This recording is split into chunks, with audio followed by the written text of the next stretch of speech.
his contemporaries. He joined up in 1914 when he was 19 and served all through the First War as an infantry officer with considerable distinction, gaining the Military Cross and Bar and the Croce de Guerra. By the age of 23, he was a major commanding a brigade, and by the end of the war, he had been twice wounded and buried alive, narrowly escaping death.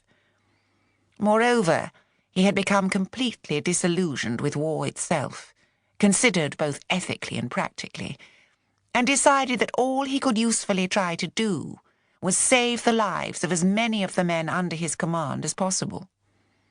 In 1918, he resigned his commission and returned to Oxford, where he was academically idle, though he passed his finals with distinction, and devoted much of his time to rowing with outstanding success.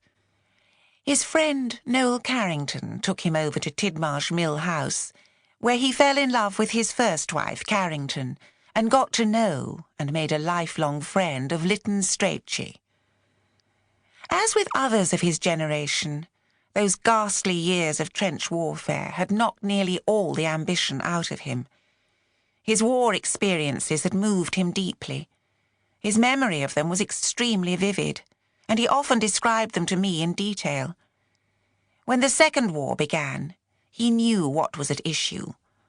What I knew was second-hand, but unforgettable. To quote others, he was a good-looking man of powerful build, with the brightest blue eyes I have ever seen, and marvellous Rabelaisian high spirits, always immensely alive. He was physically active in fields he enjoyed, such as swimming, walking, and tennis. But he certainly made an impression of indolence at times, perhaps because he could happily sit reading a book the livelong day, for he was a passionate reader with a remarkable gift for remembering and synthesizing facts. And he was never bored, thinking, talking, and arguing with a breath of life to him. In terms of work, his achievement was not very great. After a spell at the Hogarth Press with Leonard and Virginia Woolf, he trained and practised as a bookbinder, helped Lytton Strachey edit the Greville Diaries in 8 volumes, acting also as his business secretary and literary agent, spent a number of years reviewing books on history and crime for the New Statesman, and published a book on Broadmoor, which is still in print. He died in November 1960. To sum up his character, he was a man of deep and strong emotions. His chief relationships were life-lasting and provided an incalculable sense of support to those at the other end of them. To some, he could be formidable, high-spirited and excitable. His eyes would flash and his voice rise in an argument, so that the uninitiated thought him angry, though he was, in fact, having the time of his life.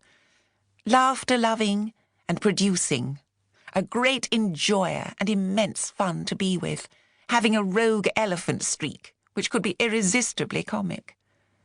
But some people undoubtedly found him aggressive, and he was quite aware himself of a tendency to lose his wool or blow up, as he described it. To his excellent brain and memory must be added realism with a strong vein of scepticism. He was a dedicated rationalist and almost shockingly truthful. His strong interest in other people was the only feminine thing about him, and he was much in demand as a confidant and adviser. Many of the friends who visited us during our 30 years at Hamspray have told me what a strong influence he had on them. Ralph Partridge's statement to the Appeal Tribunal for Conscientious Objectors in 1943. I joined the army in 1914 because I was persuaded that I should be fighting for civilization in a war to end war. During the course of that war, I had plenty of time to reflect on why I was trying so hard to kill my fellow men. All civilized values had disappeared. My country was dominated by fear, hatred, anger, and revenge, and the object of the war was reduced to punishing the Germans. The war to end war had degenerated.